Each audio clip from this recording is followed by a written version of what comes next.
For this Studio 3T quick tip, we'll show how to copy query results from MongoDB to Microsoft Excel or Google Sheets to create a CSV file.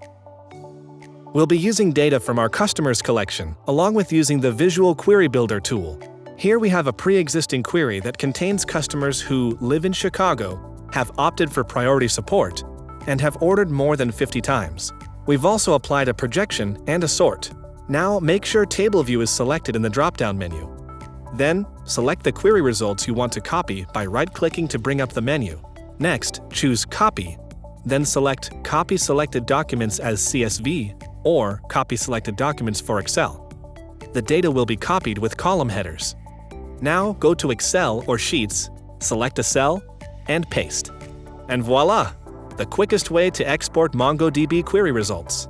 Also, please see our other quick tip videos on getting more from MongoDB with the power of Studio 3T. Thanks for watching and happy exporting!